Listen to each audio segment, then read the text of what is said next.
Hello, everyone. I am Oren Barr with Rebalancing Health Physical Therapy. I specialize in the treatment of chronic pain. And uh, one of the questions that comes up a lot is, do we need to have a physical injury in order to have chronic pain in the body? And the answer is no. Um, and so a lot of times people interpret that to mean that there's two kinds of pain. There's one that's a real pain, and there's the other that's a psychological pain. In fact, that is a meaningless way to look at it. It's not accurate either. Um, all pain is physiological in that pain is a brain construct, as we talked about last time. The brain is what creates the pain, and the brain creates pain when there's danger or perceived danger to the system.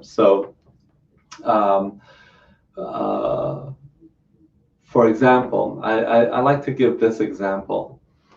Um, let's say you have tightness in the neck and shoulders, the upper back and neck, and it's a very common thing for many people to have pain and tightness there, and you always want that area rubbed and so on. And I tell you that I have found a massage therapist who is the best therapist in the country, and he is going to rub out all that tightness and pain from your neck and shoulders.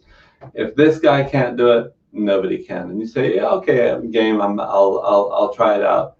And you lie down on the treatment table, and this guy is working out the the tightness in your shoulders. And you say, oh, this is good. He's really good, and it's feeling a lot better. But then, as he's working, you can smell smoke, and you can hear the fire alarm of the building go off. Perhaps you can hear a fire engine, a fire truck pulling up in the parking lot. People trying to scramble out of the building, and there's screaming going on. And the building's on fire.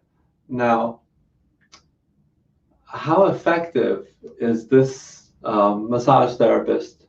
How well is he doing in relaxing your tight shoulders?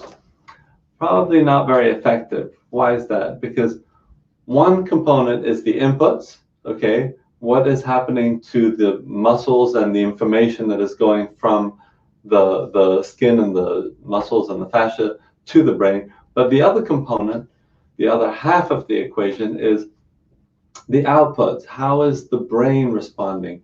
And while the massage therapist is working with the inputs, if the building's on fire, there's lots of outputs that are that the brain is putting into effect, and one of those is to activate your fight or flight response, which is very important when a building's on fire. You want to get out of there, okay?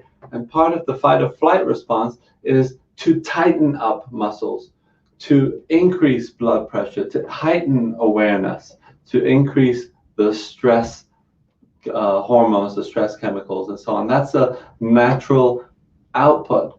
And can you see how the two are working against each other? In this case,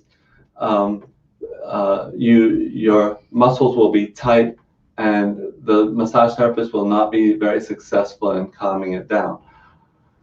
All right, fine. What if you are in this state all the time? What if the brain is maintaining the body in an emergency state all the time?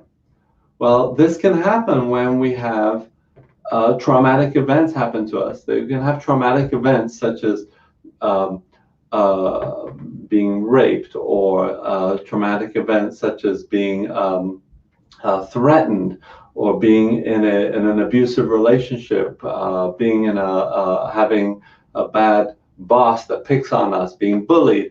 There's all kinds of life events that can activate the fight or flight response, that can maintain the brain in this state of heightened awareness, in this stress state, sympathetic state. Okay, and so if this happens on in the long term, then those muscles remain tight all the time, and it is just unsustainable. It's like trying to hold up an object for a long time. The muscles, the body is not designed to hold this up. I don't know how long I could hold this up, probably not for more than an hour, certainly not for a day or a year, 10 years. How long has it been since the traumatic event? Okay, so I treat a lot of people who have had traumatic events, not necessarily injuries, but sometimes they're combined. Yeah, if you're in a car accident, you can have both. There could be a traumatic event and an injury at the same time. But I see a lot of people, and I treat a lot of people who have chronic pain, but they haven't actually had an injury, but their body is in a holding pattern. It's in a locked, if you like, in a stress state, locked in tension and tightness. And over time, this will lead to trigger points and chronic pain and so on. So there are techniques, trauma release exercises, and the Stoppel technique, and other ways of settling down that output from the brain, settling down the way that the brain is responding to a trauma, education, and so on, that allows people to become free of the chronic pain as a result of settling down the outputs. So that's an introduction to how trauma and stress can lead to pain without there being a physical injury. Thank you.